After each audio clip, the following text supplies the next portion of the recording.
मेरे 200 नंबर बन रहे हैं, क्या मुझे नीट में ड्रॉप लेना चाहिए? मैंने ऑलरेडी 3 ड्रॉप ले लिया है, क्या मुझे ड्रॉप लेना चाहिए? मैम मैंने सारे बैचेस फॉलो करे, मेरी प्रिपरेशन अच्छी थी, सब कुछ किया, बहुत मेहनत किया, लेकिन एग्जाम के दिन गड़बड़ी हो गई और मेरा सिलेक्शन नहीं हो पाया, क्या मुझे ड्रॉप लेना चाहिए? मैम क्या पार्शियल ड्रॉप से मेरा सिलेक्शन होगा? अगर आपके मन में भी ये सारे सवाल आ रहे हैं तो बिल्कुल सही जगह आए हो तुम। इस वीडियो में आपके साथ कोई इमोशनल गेम नहीं खेलने वाली हूँ, बिल्कुल प्रैक्टिकल अप्रोच बताने वाली हूँ जिससे आप समझ पाओगे, आपको क्लियरिटी मिल पाएगी कि आपकी नीट में सिलेक्शन हो पाएगी या नहीं हो पाएगी अगर आप ड्रॉप लेते हो तो। क्योंकि जो इमोशंस में बह जाते हैं बेटा वो बह ही जाते हैं, उनका सिलेक्शन नहीं हो पाता। सबसे पहले बेटा मैं इस सवाल से स्टार्ट करूंगी कि मैम मेरे 200 नंबर बन रहे हैं नीट में, क्या मुझे ड्रॉप लेना चाहिए या नहीं लेना चाहिए? पहली बात, नीट 2025 का पेपर इतना टफेस्ट था, उसके बाद भी आपने 200 नंबर स्कोर किए, तो मैं ये बिल्कुल नहीं बोलूंगी कि बहुत बुरा बेहुदा स्कोर है, बट आपने ठीक ठाक स्कोर किया। अब सवाल ये उठता है कि क्या करें? अगर आपको लगता है कि आपने अपना 100% नहीं दिया, जब मक्कारी करते हो ना, आपका दिल जानता है आपने मक्कारी करी है, आपकी जितनी क्षमता थी, जो पोटेंशियल तुम दिखा सकते थे, उस पोटेंशियल को तुमने नहीं दिखाया, तो प्लीज टेक अ ड्रॉप। जाओ, इस बार कसम खा लो कि मेरी अंदर की जितनी क्षमता है एक एक कण को मैं बाहर निकालूंगा और सिलेक्शन लेकर आऊंगा। अब बात करती हूँ मैं उस बच्चों के बारे में जो कह रहे हैं कि मैम मैंने अपना 100% दे दिया, मैंने सब कुछ जी जान रात दिन एक कर दी, लेकिन तब भी मेरे नंबर 200 आ रहे हैं, तो क्या मुझे ड्रॉप लेना चाहिए या नहीं? यहाँ पर 2 केसेस है बेटा। अगर आपने मेहनत करी और घर आके आप क्वेश्चन पेपर देख रहे हो और आपको लग रहा है ये सारे क्वेश्चंस तो मेरे से बनने वाले थे, लेकिन एग्जामिनेशन हॉल में नहीं बन पाए, कारण क्योंकि इतना अनएक्सपेक्टेड पेपर था कि बच्चों को अंदाजा ही नहीं था कि इस तरह के पेपर आ सकते थे, और आपने हड़बड़ी में या फिर पैनिक होकर गड़बड़ी कर दी, जो आता हुआ पेपर आप कर सकते थे, then please take a drop.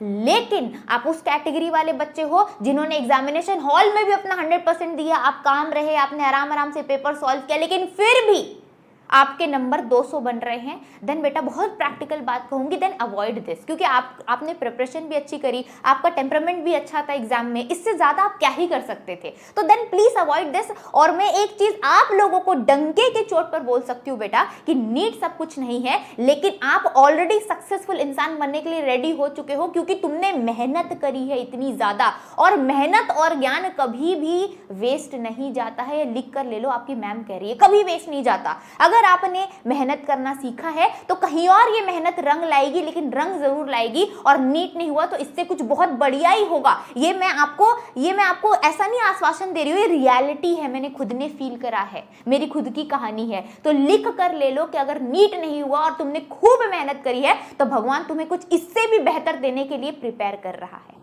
दूसरा सवाल कि मैम मेरा अगर 3-4 ड्रॉप ऑलरेडी हो चुका है और मेरा इस बार सिलेक्शन नहीं हुआ, तो क्या मुझे ड्रॉप लेना चाहिए या नहीं लेना चाहिए?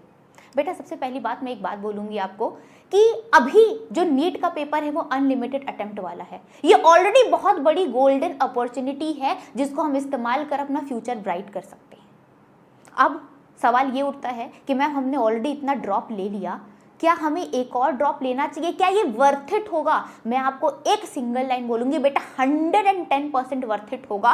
क्यों होगा? क्योंकि बेटा डॉक्टर ऐसी फील्ड है ना कि भाई तुम डॉक्टर बन जाओगे ना, तुम कभी भूखे तो नहीं मरोगे, भूखे छोड़ो, जीवन तुम्हारी सेट होगी। ऑलरेडी इंडिया में डॉक्टर्स की इतनी किल्लत है। डॉक्टर्स, आप अगर डॉक्टर बनते हो तो नो डाउट आप एक बहुत अच्छी पे स्केल पर होगे, बहुत बढ़िया पैसा कमा रहे होगे, प्लस एक जो डॉक्टर साहब की जो इज्जत मिलेगी ना कि भाई डॉक्टर साहब आ गए हैं, वो किसी प्रोफेशन में आपको नहीं मिलेगी। अब एक और सवाल जो बहुत सारे स्टूडेंट्स के मन में खटकती होगी कि मैम हमारे बहुत सारे ऐसे दोस्त हैं जो अभी शायद इंजीनियरिंग कर रहे हैं, उनका बीटेक कंप्लीट होने वाला है, या बहुत सारे ऐसे दोस्त हैं जिनकी बीएससी हो गई, एमएससी भी लगभग कंप्लीट हो जाएगी, तो हमें बड़ा ऐसा फील होता है कि हम कितने पीछे हैं अभी अपने लाइफ में, 5 साल पीछे हो गए हैं हम अपनी लाइफ में, 3 साल पीछे हो गए हैं। मैं आपको एक प्रैक्टिकल बात बताती हूँ बेटा। पहली बात, जो लोग इंजीनियरिंग कर रहे हैं, आईआईटी से इंजीनियरिंग करने वाले बहुत कम बच्चे हैं, तो उनको मैं हटाती हूँ। जो बच्चे इन जनरल मैक्सिमम बच्चे एक नॉर्मल से कॉलेज से इंजीनियरिंग कर रहे होते हैं जहां पर पास आउट होने के बाद भी उनकी पे स्केल बहुत कम होती है, एक्सेप्शनल केसेस की बात मैं यहाँ पर नहीं करूंगी। जो लोग बीएससी एमएससी करते हैं वो एमएससी करने के बाद या तो पीएचडी करते हैं, उसमें भी वो 5 साल लगाते हैं, तब जाके प्रोफेसर बनते हैं। अगर कोई स्किल्स है तो दैट्स अ डिफरेंट थिंग। लेकिन मैक्सिमम बच्चे उसके बाद गवर्नमेंट एग्जाम की तैयारी करते हैं और वहां पर भी 4 साल 5 साल उनको लगते हैं, तो वो भी एक तरह का ड्रॉप हुआ। उसके बाद उनकी लाइफ सेट होती है एमएससी करने के बाद, और 5 साल के बाद शायद वो लाख रुपए महीने का कमाए, तो वो सब वर्थ इट हो जाता है। वो लोग वहां ड्रॉप करेंगे, आप यहां ड्रॉप कर रहे हो, और वहां ड्रॉप करने के बाद भी सिक्योरिटी नहीं है, बट यहां ड्रॉप करने के बाद आपको 200% सिक्योरिटी है, क्योंकि नाम के आगे आपका डॉक्टर लगेगा और डॉक्टर साहब कहलाओगे, तो तुम्हें खुद भी पता है क्या रिस्पेक्ट है समाज में तुम्हारी, तो बिल्कुल डेफिनेटली वर्थ इट है। अब एक और यहाँ पर प्रश्न उठता है कि मैम अगेन मैंने अपना 100% दे दिया है 3rd 4th ड्रॉप के बाद भी, तो क्या अब मैं वापस से ड्रॉप लूं? तो मैं यही बोलूंगी, अगर आपके दिल का कोना जानता है कि आपकी जितनी क्षमता थी आपने निकाल दी है, then don't take a drop. लेकिन अगर एक कण भी कह रहा है शरीर का कि बेटा तू कर सकता है इस साल, और अगर आपने अपनी गलतियां पहचान ली है, अगर आपको लगता है कि पिछले साल जो मैंने गलतियां करी थी वो मुझे पता है कि क्या गलतियां करी थी जिसके वजह से मेरा इस बार ऐसा हुआ, तो तुम अपनी गलतियों को चेंज कर सकते हो। लेकिन वापस से अगर तुम्हें लगता है तुम सेम गलतियां दोहराओगे, तो please then don't take a drop. मैं बहुत फ्रैंकली बोल रही हूं। तो सबसे पहले आप करो, ये वीडियो देखते के साथ ही एक कॉपी उठाओ, एक पेन उठाओ, पहले लिखो कि तुमने क्या गलतियां करी और तुम उसको कैसे सुधार कर सकते हो। अगर तुम्हें अपनी गलतियों का रियलाइजेशन है और ये रियलाइजेशन है कि मैं इन गलतियों को कैसे सुधार सकता हूं, देन टेक अ ड्रॉप। लेकिन तुम्हें समझ ही नहीं आ रहा है कि अब क्या करना है, कैसे करना है, मेरी क्या गलती थी, अभी भी हर एक चीज के लिए तुम डिपेंड हो रहे हो किसी एक पर, then don't take a drop. फिर मैं बिल्कुल नहीं बोलूंगी कि आप वापस से और इस लूप में फंस जाओ, बिकॉज ये बहुत बड़ा लूप होता है जहां से बच्चे नहीं निकल पाते। तो मैं आपको बहुत प्रैक्टिकल सजेशन दूंगी, then don't take a drop. लेकिन आपको लगता है कि अब मैं क्वेश्चन पेपर समझ चुका हूं, मुझे पता है नीट का पैटर्न कैसा है, मुझे पता है एग्जाम में कैसी टेम्परामेंट होनी चाहिए, मुझे पता है कि किस तरीके से क्वेश्चन सॉल्व करना होता है, मुझे पता है कि कहां पर टाइम वेस्ट नहीं करना होता है और कहां पर टाइम लगाना होता है, then take a drop. Next मैं उन बच्चों की बात करूंगी जिनके लिए मुझे सबसे ज्यादा बुरा लग रहा है, कि जिन्होंने मुझसे बोला है कि मैम हमने सारी प्रिपरेशन बहुत अच्छे से करी थी, पूरे साल सारे क्लास अटेंड किए थे, सारे बैचेस को अच्छे से फॉलो किया था, सारे क्वेश्चंस लगाए थे, सब कुछ किया था, इस एग्जाम के लिए हमने अपना सब कुछ दे दिया था मैम, फिर भी हमारा सिलेक्शन नहीं हुआ। तो क्या हमें इस साल ड्रॉप लेना चाहिए या नहीं लेना चाहिए? पहली बात मैं आप सबको बताऊंगी, इस साल हर एक अच्छे बच्चे, मैंने कोटा के भी बड़े बड़े कोचिंग इंस्टीट्यूट के टीचर्स के साथ बात करी, उनका भी सेम था कि जो बच्चे उनके क्लास में 680 690 जो रैंकर्स बैच होती है ना, जो ला रहे थे ना, वो बच्चे नीट के पेपर में 550, 560, 590 इससे ज़्यादा ला ही नहीं पाए हैं। और हमारे खुद के बैच के अच्छे जो रैंकर्स बैच के स्टूडेंट्स थे, उनके साथ भी सेम हुआ, स्टूडेंट्स वेर क्राइंग। तो इसमें आपकी गलती नहीं है कि इस बार आपका स्कोर कम आया है। अगर आपको लगता है आपका स्कोर 500 से 550 के बीच में है बेटा, तो still there is a hope. Cut off इस बार लो जाएगी तो शायद इस बार ही आपका सिलेक्शन हो जाए।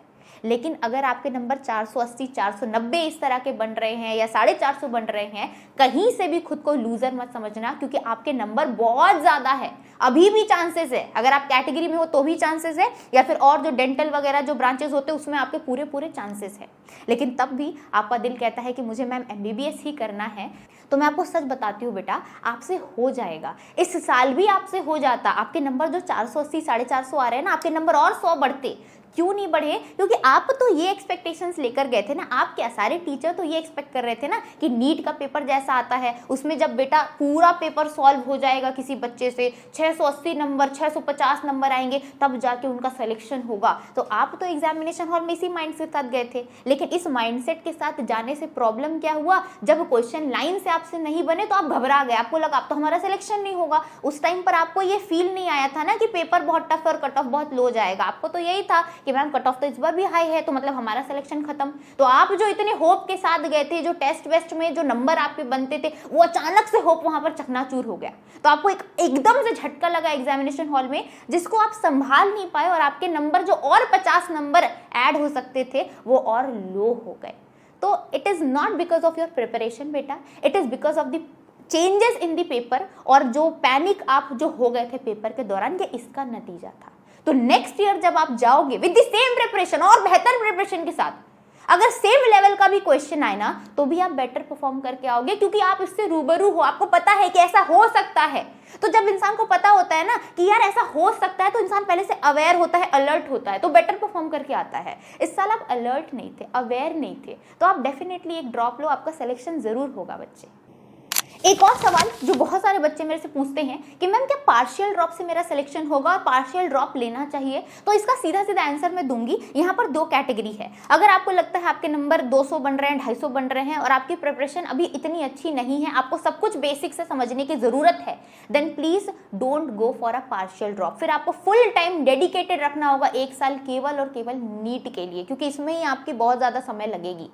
दूसरा, जो बच्चे अच्छे हैं पढ़ाई में, जिनको लग रहा है इस बार 400 450 हमारे नंबर आए या फिर 480 490 नंबर आए हैं और हमारा इस साल सिलेक्शन नहीं होगा, तो वो फिर पार्शियल ड्रॉप ले ले, क्योंकि आपके बेसिक्स बिल्कुल क्लियर है, तभी आपने इस पेपर में इतना स्कोर करा। तो आपकी बेसिक वाली लाइन बिल्कुल क्लियर है, अब आपको और रिफाइंड होने की जरूरत है, तो वो आप पार्शियल ड्रॉप के साथ कर सकते हो। आप किसी और कोई कोर्स में, डेंटिस्ट अगर आप बनना चाहते हो बीडीएस में, या बीएससी करना चाहते हो बीएससी में, या और भी बाम्स बीएचएम में से बहुत सारे ऑप्शंस होते हैं, आप वहां पर ज्वाइन कर सकते हो और उसके साथ में पैरेलली आप नीट की तैयारी कर सकते हो। फिर मैं बोलूंगी कि हाँ, पार्शियल ड्रॉप इज ओके। एक सबसे इंपॉर्टेंट बात मैं आप सबसे शेयर करना चाहूंगी, ये सारे पॉइंट्स के अलावा एक पॉइंट ऐसा है जो आपको एक ड्रॉपर से टॉपर बना सकता है, दैट इज योर माइंडसेट।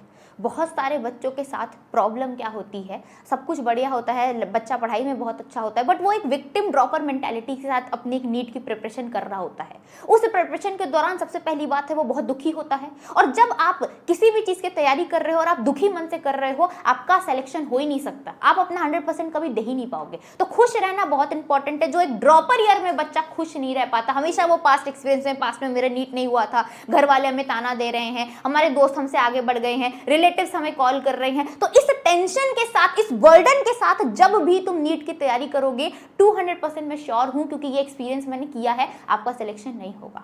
तो सबसे पहले आज अभी मेरे से प्रॉमिस करो कि मैम ये जो पिछला पास्ट है ना मेरा, वो मैं भुलाकर एक नई जर्नी, एक फ्रेश स्टार्ट करूंगा इस माइंडसेट के साथ कि मैं एक ड्रॉपर नहीं हूं, मैं एक फ्रेशर हूं। एज अ फ्रेशर मैं अपनी जर्नी को स्टार्ट कर रहा हूं। नया साल है और नई उमंग के साथ, नई माइंडसेट के साथ मैं ये पेपर दूंगा, वरना याद रखना वापस से इमोशनल फूल बनोगे और तुम्हारा सिलेक्शन नहीं होगा। क्या करोगे मैं अभी बता देती हूँ। मान लो आज तुमने ड्रॉप लिया, तुम्हारे पापा ने बोल दिया कि यार इसका तो फिर से इस बार ड्रॉप हो गया है, तुम्हारे दोस्त ने बोला इस साल तेरा हो जाएगा ना, या तेरे रिलेटिव्स ने कॉल किया कि देखो इस साल क्या करता है तुम्हारा बेटा, आप देखो इस साल होगा या नहीं होगा, ऑलरेडी इतने ड्रॉप हो गए। अब उस दिन तुम क्या करोगे? उस दिन ये सारी बातें सुनकर तुम दुखी होगे, दुखी होकर तुम उस दिन पढ़ाई नहीं करोगे। क्या करोगे? सिर्फ टेंशन लोगे, रोगे, हमें ऐसा बोल दिया, हम बदला लेंगे। फिर तुम एक टाइम टेबल बढ़िया सा बनाओगे कि इस बार तो हम एकदम जमीन फाड़ देंगे, ऐसा करेंगे, लेकिन तुम बेटा उस दिन पूरा टाइम वेस्ट करोगे। अब ये वापस से ये एपिसोड एक हफ्ते बाद होगी, अभी एक हफ्ते 4 दिन बाद हर एक दिन जो वेस्ट होगी ना,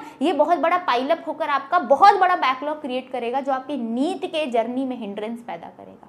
तो आप खुद समझ जाओ कि आपको क्या करना है। तो मुझसे प्रॉमिस करो कि ड्रॉपर या विक्टिम माइंडसेट के साथ हम बिल्कुल भी इस बार पेपर नहीं देंगे, खुश रहेंगे और खुशी के साथ पूरी एग्जामिनेशन की प्रिपरेशन करेंगे। अगर आपको लगता है कि हाँ मैम मैं ये कर सकता हूं, तो please then take a drop, और अगर नहीं कर सकते तो अभी निकल जाओ।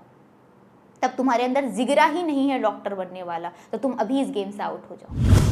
जाने से पहले एक और बात आपसे कहकर जाना चाहूंगी। अगर आपने डिसाइड कर लिया है कि आपको ड्रॉप लेना है और आप किसी ऐसे टीचर के तलाश में हो जो आपको पूरे साल मेंटली, एकेडमिकली हर तरह से सपोर्ट करे, तो एकलव्य से अच्छा बैच आपके लिए हो ही नहीं सकता बच्चे। क्योंकि पूरे साल मैं, आयुष सर आपको एकेडमिकली नहीं बाकी मेंटली भी पूरे साल सपोर्ट करने वाले हैं। एक बार मैं बैच के फीचर्स के बारे में बता दूं, हालांकि डेडिकेटेड वीडियो भी बहुत जल्द हम डालने वाले हैं पूरे एकलव्य के ऊपर, लेकिन यहाँ पर मैं ब्रीफ तरीके से आपको बताना चाहूंगी कि पूरे 3 बार फिजिक्स एंड केमिस्ट्री मैं और आयुष सर आपको करवाने वाले हैं लाइव आपके साथ। उसके अलावा लेवल अप क्वेश्चन प्रैक्टिस कराई जाएगी। जिस तरह के क्वेश्चंस अभी आए हैं, बहुत सारे टफ क्वेश्चंस आए हैं, तो बच्चों को डर है कि ऐसे क्वेश्चंस हम सॉल्व कर पाएंगे या नहीं कर पाएंगे। तो इसकी किसी भी तरह की टेंशन लेने की आपको जरूरत नहीं है, वो पूरी टेंशन आप हम पर छोड़ दो। जितने तरह के क्वेश्चन पूछे जा सकते हैं, सारे तरह के लेवल अप क्वेश्चन आपको कराए जाएंगे। क्लास के बाद मेंटोर असाइंड होगा पर्सनली, जैसा कि हमने आपको बोला कि हम सिर्फ अकेडमिकली नहीं, आपसे पर्सनली भी कनेक्ट होना चाहते हैं, आपके मेंटल लेवल पर हर एक चीज, आपके टेम्परेमेंट कैसा होना चाहिए एग्जाम में, सब कुछ everything we will guide you. उसके लिए आपको एक पर्सनल मेंटोर असाइंड होगा जो आपको पर्सनली कॉल करेगा। इसके अलावा आपके टीचर्स, बहुत सारे कोचिंग इंस्टीट्यूट में क्या होता है, पर्सनल मेंटोर तो असाइंड होता है, बट आपके जो टीचर्स जो आपके क्लास में पढ़ा रहे होते हैं उससे कनेक्टिविटी बहुत ज़्यादा लो होती है। तो हम यहाँ पर पूरा कोशिश किया है कि पूरे साल हम आपके साथ बैठे। लास्ट ईयर भी एकलव्य के एक दिन पहले, एग्जाम के एक दिन पहले भी हम बच्चों के साथ बैठकर लाइव काउंसलिंग कर रहे थे उनकी। इस साल भी करेंगे। हर हफ्ते मैं और आयुष सर लाइव आपसे मुलाकात करेंगे, आपके हर एक प्रश्नों का जवाब दे रहे होंगे, चाहे वो अकेडमिक हो चाहे वो नॉन अकेडमिक हो, किसी भी तरह के डाउट्स हो हम आपके साथ पर्सनली बैठकर सॉल्व करेंगे। इसका फीचर है साथ में इस बार 5 टाइप के टेस्ट होंगे। चैप्टर टेस्ट होगा, मंथली टेस्ट होगा, पार्ट टेस्ट होगा, मॉक टेस्ट होगा। एक और जो सबसे बड़ा फीचर है कि इस बार एडवांस टेस्ट होगा जहां पर आपका टेम्परामेंट चेक होगा, जहां पर आपकी परफॉर्मेंस चेक होगी कि जैसा भी पेपर बने हमारे बच्चे वहां पर परफॉर्म करके आए, इस बात की श्योरिटी हम लेंगे। पर्सनल डाउट ग्रुप होंगे आपके, टेलीग्राम पर पर्सनल डाउट बनाए जाएंगे। हर एक बैच के पर्सनल डाउट होंगे जहां पर बच्चे डिस्कस कर सकते हैं। केमिस्ट्री का डाउट ग्रुप अलग होगा, फिजिक्स का डाउट ग्रुप अलग होगा, बायो का डाउट ग्रुप अलग होगा। वहां पर आप अपने डाउट्स को डिस्कस कर सकते हो। स्पेशल एनसीईआरटी मॉड्यूल्स आपको मिलेंगे। देखो, आपको जो लेवल अप क्वेश्चंस मिल रहा है, क्लास में हम बहुत सारे क्वेश्चंस कराएंगे, that's a different thing, but उसके साथ आपको एनसीईआरटी मॉड्यूल मिलेगा। एनसीईआरटी मॉड्यूल इतना प्यारा मॉड्यूल है, इस साल भी उस मॉड्यूल से बहुत सारे क्वेश्चन रिपीट हुए और नेक्स्ट ईयर भी रिपीट होंगे। तो बहुत ज्यादा इंपॉर्टेंट रहेगा, बहुत सुंदर मॉड्यूल है। अगर इस मॉड्यूल को लगाते हो तो एनसीईआरटी के index question, exemplar question, exercise के question, back exercise, everything will be covered by this module. एक जो सबसे इंपॉर्टेंट चीज है जो हमने देखा इस साल कि बच्चों की जो मेजर सिलेक्शन ना होने का कारण था बैकलॉग लग जाती थी। इसका कारण बच्चे बहुत ज्यादा पीछे छूट जाते थे और वापस से लाइन पर आना काफी मुश्किल हो जाता था। तो इस बार हमने इस बैच के साथ एक बैकलॉग बैच बिल्कुल फ्री रखा है कि मान लो किसी एक फलाना चैप्टर तुम्हारी तबियत खराब हो गई, एक हफ्ते तुम अनअवेलेबल रहे और तुम्हारा लेक्चर छूट गया, तो उस एक हफ्ते का बैकलॉग तुम शॉर्ट ड्यूरेशन में कवर कर पाओ, इसीलिए बैकलॉग बैच है। इसके अलावा आपको एक रिविजन बैच भी मिलेगा। फॉर एग्जाम्पल टेस्ट है, आपको फटाफट चीजें रिवाइज करनी है तो आप रिवीजन बैच से कर सकते हो। एंड अगर कोई बच्चा चाहता है कि मैम हम कल से ही तैयारी स्टार्ट करना चाहते हैं, हमें बहुत जल्दी है, या फिर हमें मेजॉरिटी में इस चैप्टर में ही डाउट है, तो वो पर्टिकुलर उसी चैप्टर की लेक्चर देखना चाहते हैं, वो लेक्चर आप कब करवाओगे, बहुत समय लगेगा। इसीलिए हमने लास्ट ईयर के एकलव्य 2025 बैच को भी फ्री कर दिया है। मतलब आप 2026 में एनरोल करते हो तो एकलव्य 2025 के बैच का एक्सेस भी आपको पूरा मिल जाएगा, ताकि आप आज से ही अपनी तैयारी स्टार्ट कर पाओ। अब बात करते हैं बेटा कि बैच में एनरोल कैसा करना है। अगर आप एंड्रॉइड यूजर हो तो आप प्ले स्टोर में जाओ, वहां क्वालिटी स्पीक्स कोटा टाइप करोगे। आपको क्या करना है, सबसे पहली बात है क्वालिटी स्पीक्स कोटा डाउनलोड किया, डाउनलोड करके अपना नंबर, सिंपल जो ओटीपी आता है डाला। उसके बाद आप देखोगे कि यहाँ पर फ्रंट में आपको एकलव्य 1.0 दिखेगा, वहां पर टैप करना, वहां टैप करके फिर वहां पर आप पेमेंट करके ज्वाइन कर सकते हो। इसके अलावा जो बच्चे एप्पल यूजर है वो क्या करें, आपको माई इंस्टीट्यूट में जाना है, ऑर्गेनाइजेशन कोड आपसे पूछेगा, आपको FRHVG रट डालो, इसको डालना है। आप वहां से फिर आप जाओगे, आपको ये लैंड पेज दिखेगा, वहां पर एकलव्य 1.0 में क्लिक करके आप बैच में एनरोल कर सकते हो। कुछ ऐसे बच्चे हैं जो बोलेंगे मैम हमें बड़े स्क्रीन पर देखना है, हमें लैपटॉप पर देखना है, हमें आईपैड पर देखना है, तो आप उसके लिए टाइप करिएगा वेब एक्सेस, यहाँ पर वेब में जाइएगा, टाइप करिएगा qualityspeaksquota.com, वहाँ पर टाइप करोगे, वहाँ से भी आप बैच सीधा परचेस कर सकते हो। अगर मान लो कोई क्वेरी आ रही है कि मैम हमें डाउट है, कुछ भी आपके मन में कोई सा भी डाउट हो सकता है और ये लाजमी है, तो बेझिझक आप हमारे इस हेल्पलाइन नंबर पर कॉन्टैक्ट कर सकते हो। हम पर्सनली आपसे बात करेंगे और आपके जो भी डाउट्स है उनको सॉल्व करेंगे। That's it for the video. मिलते हैं नेक्स्ट वीडियो में, स्टे ट्यून्ड।